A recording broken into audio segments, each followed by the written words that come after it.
அனைவருக்கும் வெற்றி தமிழ் பயிற்சி அகாடமியின் சார்பாக இனிய வணக்கம். இந்த ஷார்ட்ஸில் நம்ம 9th சயின்ஸில் நோய்கள் இருக்குங்க, மிக முக்கியமான பகுதி. ஸோ அதில் காற்று வழி பரவக்கூடிய வைரஸ் நோய்களையும் பாக்டீரியா நோய்களையும் பார்ப்போம். ஃபஸ்ட்டு பாருங்கள், வைரஸால் ஏற்படக்கூடிய காற்று வழி நோய்கள். ஃபஸ்ட்டு சாதாரண சளி அப்படின்றதுக்கு காரணமான வைரஸ் வந்து ரைனோ வைரஸ். அப்போ நீங்கள் சொல்லுவீங்களாங்க, ரன்னிங் நோஸாக இருக்குது அப்படின்னு சொல்லுவீங்களாங்க. அப்போ ரன்னிங்கை ரைனோ அப்படின்னு ஞாபகம் வச்சுக்கிறணுங்க. அடுத்து இன்ஃப்ளூயன்ஸா அப்படின்றது வந்து மிக்ஸோ வைரஸ், சரிங்களா?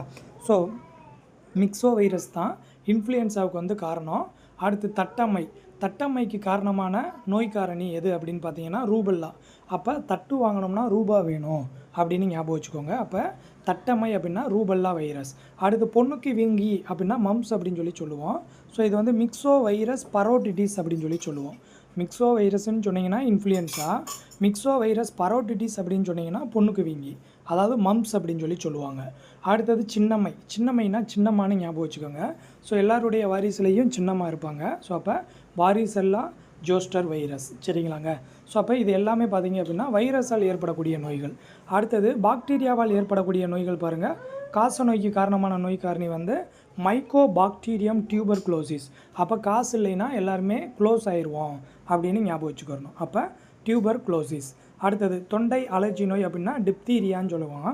ஸோ அப்போ கோர்னி பாக்டீரியம் டிப்தீரியா நீங்கள் ஞாபகம் வச்சுக்கிறணும். தொண்டை அலர்ஜி நோய்னா டிப்தீரியான்னு நீங்கள் தெரிஞ்சு வச்சுக்கிட்டிங்கன்னா, ஸோ அதுக்கு காரணமான பாக்டீரியா எது அப்படின்னா கோர்னி பாக்டீரியம் டிப்தீரியா.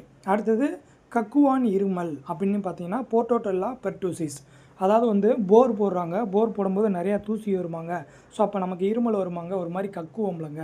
ஸோ அப்போ அந்த போர்ட்டோட்டெல்லா பெர்டூசிஸ் அதுதான் கக்குவான் இருமலுக்கான நோய் காரணி. ஸோ இதெல்லாம் மிக முக்கியமானதுங்க. ஸோ இது கொஞ்சம் நல்லா பார்த்து வச்சுக்கிறணும். அடுத்தது காச நோயினால் நமக்கு பாதிக்கக்கூடிய உறுப்பு எதுன்னு கேட்பாங்க, நுரையீரலுங்க. ஸோ இதுவும் நிறையா டைம் கேட்ட வினா, இதை கொஞ்சம் நல்லா பார்த்து வச்சுக்கோங்க.